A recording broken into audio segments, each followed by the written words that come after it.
Я пришлю своего лучшего человека. Передайте Дону Хиро наилучшие пожелания. Хитман. Бүгінгі киномыз 2023 жылы шыққан Хитмен деп аталады. Достар, аяғына дейін көрейік керемет боевик. Ал, кеттік.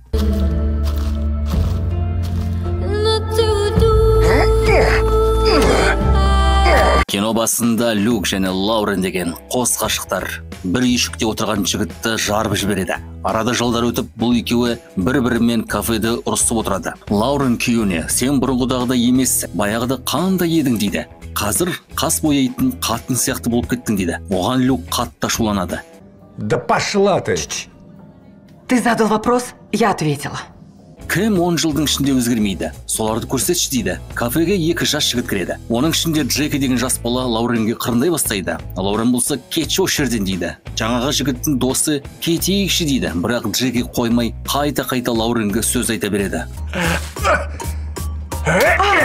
Сонда Люк пен Лаурен екеуі ашуланып, бұл жас баланы ұрып тастайды. Ұрып тастағаны соншалық Джеки көз жұмады. Ал полиция қызметкерлері келіп, 2 қос ғашықты алып кетеді. Джектің досы қайғырып отыр. Жарты жыл уақыт өтеді, Майкл Хэро деген бай беделді шалды көреміз. Эрик Робертс қой актер. Қасында Дэнни деген асыранды ұлы тұрады. Оқиғаның бәрін осы Дэнни айтып отыр. Майклдың әйелі бұрын қайтыс болыпты. Бірақ Майкл бәрібір де ұмытпай оның қабіріне барып тұрады екен. Майклдың туған ұлы бар, есімі Перис. Әкесі ұлын жұмысқа алады. Дәл өзі сияқты мықты кәсіпкер болсын деп армандайды. Бірақ Перис жүрген бір еріккен біреу болған еді. Қолынан түк келмейді. Майкл әкесі оны жұмыстан шығарып жібереді. Былайша айтқанда үмітін ақтамады. Майор деген жеке күзетшісі Майклды жұмыстан шығарады. Ашуланған ұлы Перис өзінің достарымен түнде әкесіне шабуыл жасамақшы болады. Майор бандиттардың бәрін көріп қойып, сосын Перисті ұстап алады. Остынь, тихо. Смотри, это Перис, это я. Просто клоун. Я... Перистің жаңағы Джеки деген ұлы болды. Міне сол немересін Майкл өте қатты жақсы көрді. Көбінесе атасының қасында осы немересі Джеки жүретін. Сөйтіп жүргенде жаңағы кафедегі жағдай болып Майкл қайғырып отырады. "Мен оларды тауып аламын да Джеки үшін кек аламын" дейді. Содан өзінің Дэнни деген асыранды ұлы мен майор деген күзетшісін Дон Сальвадор деген беделді бір әріптесіне жіберетін болып шешеді. Телефон шырылдап Дэнни тұтқын алады. Люк пен Лауренді түрмеден босатқан екен. Яғни өзін өзі қорғат деген дәлелмен құтылыпты. Осыдан кейін Люк пен Лауренді көрсетеді. Махаббаттары қайтадан артып кетіпті. Әр жақта майор мен Дэнни екеуі Дон Сальвадорға келеді. Дон отыр екен.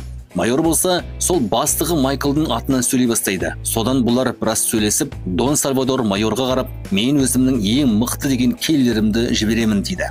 Я пришлю своего лучшего человека.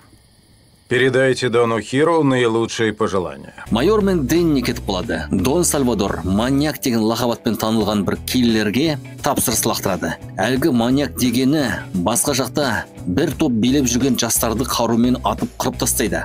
Бірінші болып әлгі Джекидің қасында болған жас жігіттің үйіне барады. "Джекиді қорғамадың ба?" деп оны атып кетеді.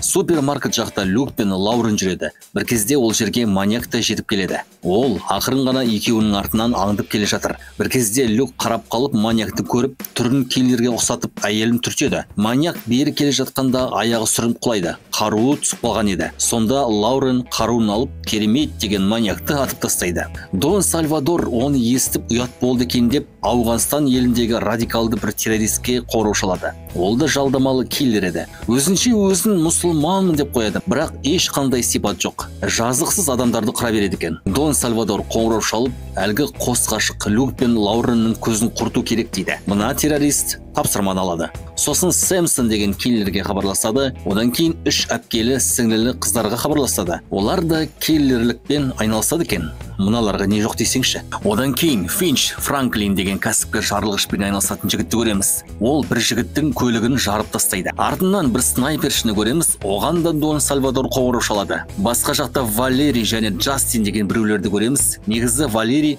осы Джастинді өзінің күйеуін өлтіруге жалдайды.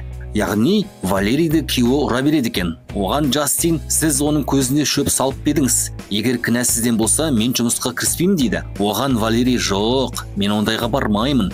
күйеуім бет жоқ мені ұра береді дейді. Ақша жағын 60%-ын берсем бола ма дейді. Джастин болса, жоқ, ұмытыңыз дейді. Сонда Валерий, сіздің анаңыз бар ма? Қарындасыңыз бар ма? Елестетіңізші, сіздің қарындасыңызды осылай біреу ұрып жүрсе, не істер едіңіз дейді. Осылайша Джастин келісіп, жақсы көмектесейін дейді. Екеуі кафеге барса, Валерийдің күйеуі тамақтанып отыр. Валерий қаруын шығарады. Сонда күйеуі айғайлап қорқыта бастайды. Джастин болса, күйеуін атып тастайды. Содан бастап Валерий де Джастин сияқты киллер болып кетіпті. Сонымен қатар екеуі үйленіп алған екен. Бір күні Валерий күйеуі Джастинге мен емханаға бардым, көріндім дейді. Менде ісік ауру бар екен. Жақында көз жұмамын дейді. Оған Джастин әйелін жұбатуға тырысады. Бірақ арада біраз шама уақыттан соң әйелі шынымен көз жұмады. Джастиннің мүлдем сағы сынады. Керемет кәсіпқой киллер еді, бірақ өмірден түңіледі. Сол кезде оған Дон Сальвадор қоңырау шалып тапсырыс айтады. Сонда Джастин, ол екеуі бірін-бірі сүйді ме дейді. Сосын әрі қарай, ол жігіт әйелінің арын қорғады емес пе? Егерде осы екеуіне бірдеңе болса, мен сендерді өлтіремін дейді. Хотите, чтобы я расправился с ним и с женой? Лишь за тем, чтобы старик еще немного пожил на этой адской земле? Осыдан бастап Джастинді жаңа миссия басталады. Әлгі Люк пен Лауренді қорғаймын деп шешеді. Люк пен Лаурен түрмеде отырады. Әйелі әлгі маньякты атып тастады ғой. Артынан бір қызметкер келіп, біз камераны көрдік. Киллердің қаруы болыпты. Сіздер қорғанымсыңдар ғой дейді. Сосын оларды жібере салады. Лауреннің ағасы бар еді, кафеде жұмыс істейді. Мыналар Лауреннің ағасына келеді. Есімі Тони. Тони болса, осы түні осында қаласыңдар ғой дейді. Қалаға бірінші болып Джастин келеді. Кафе жаққа бағанағы снайперші жігіт келеді. Бір кезде басқа жақтан әлгі жарылғыш жасайтын жігітті де көреміз. Ол өзінше осы жерді жармақ болып тұрады. Сонда артынан Тони атып шығып, оны ұрып тастайды. Сосын бірден барып Люк пен Лауренге ескертеді. Барлығы шығып бара жатқанда әлгі террорист жігіт келіп қалады. Тони өзінің денесін тосып, Люк пен Лаурен қашып кетеді.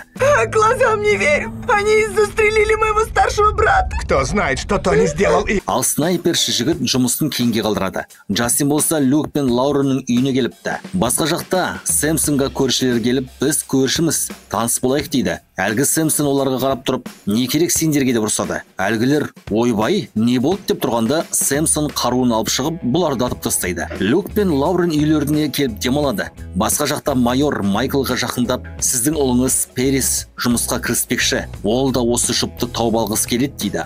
Оған Майкл, керек емес маған оның көмегі дейді. Люк және Лаурен екеуі ұйықтап жатыр еді, Сэмпсон келіп есікті аралай бастайды. Мыналар шошып кетеді. Сэмпсон болса үйге дейін кіріп бөлмеге келгенде тығылып тұрған Джастин Сэмпсонды атып түсіреді. Төсектің астынан Люк атып шығады. Сонда Джастин тірі қалғың келе ме? Төсектің астында жат дейді. Әлгі 3 киллер қыздар да келіпті. Оларды да Джастин атып тастайды. Джастин бөлмеге келіп кеттік дейді. Мыналар түсінбей тұр. Джастин болса, мен сендерді қорғаймын, тез кеттік дейді. Бір кезде сыртта террорист жігіт күтіп тұр екен. Оны да Джастин атып тастайды. Қорыққаннан Люк пен Лаурен көлікке мініп алып кетіп қалады. Джастин қалып қояды. Кафе жақта Перис отырады. Оған бір жігіт келіп, ақшаң бар ма, тез іске кірісейік дейді. Перис болса, тиындарын алып шығып, қалғанын кейін беремін дейді. Әлгі келген жігіт ашуланып ақшаны алып кетіп қалады. Сонда әкелгені тапанша екен. Перис сол арқылы Люк пен Лауренді ұстамақшы. Люк пен Лаурен қонақ үйге барып бір бөлмені жалдайды. Сосын ұйықтап демалады. Ал артынан әлгі снайперші жігіт еріп келіпті. Ол да кіріп қызметкерге қарап, мұнда менің достарым бар, Люк пен Лаурен дейді. Әлгі әйел болса, оларға хабар берейін дейді. Келер жігіт, жоқ, керек емес, тосын сый болсын дейді. Сосын снайперші ақырындап бөлмелерді қарап келе жатады. Люк бірдеңе сезіп қойып әйелін оятады. Есіктен қараса келе жатқан жігітті көріп, бірден киллер екенін біліп қояды. Қолдарына темір алып дайын тұрады. Снайпершінің артынан Джастин келген еді. Бір кезде жағаласып Перис келіп Джастинді атып тастайды. Ал әлгілер есікті ашып снайпершіні бір береді. Перис болса снайперші жігіт пен Джастинді Люк пен Лауреннің бөлмесіне кіргізіп, мына екеуін қаруға алады. Перис сосын майорға қоңырау шалып өзінің жасаған тірлігін айтып мақтанады. Әкеме айт деп қояды. Артынан майор барып Майклға айтады. Солай да солай, әлгі екеуін Перис ұстап отыр екен дейді. Оған Майкл мүмкін емес дейді. Сосын ол жаққа баратын болып шешеді. Оны естіген Перис қатты қуанып қалады. Қонақ үйге басқа да адамдар келеді. Бір кезде олар қызметкердің мерт болып жатқанын көреді. Бөлмеде Перис әлгілерге қарап, тамақ ішкілерін келе ме деп сөйлесіп кетеді. Оған Люк бізді жібере салшы дейді. Сонда Перис, әлгі сендер өлтірген бала менің ұлым еді дейді. Люк оған мәссаған кешірші бауырым дейді. Олар сөйлесіп отырғанда полиция қызметкерлері жетіп келеді. Пэрис өзінің әйелі туралы айтып кетеді. Сонда Джастин өзінің әйелінің мерт болғанын айтады. Оған Пэрис жан ашып тұрғанда Джастин оған атылады. Пэристі Лаурен атып тастайды. Спецназ Лауренді, снайперші жігіт Люкті солай бірін-бірі атып почт болып кетеді. Солай бәрі мерт болады. Бір кезде Майкл жетіп келіп, мен не бүлдірдім дейді, жылай бастайды. Қараңыздар, бір ғана кек алушылық қанша адамның өмірін алып кетті. Осылайша кино аяқталады.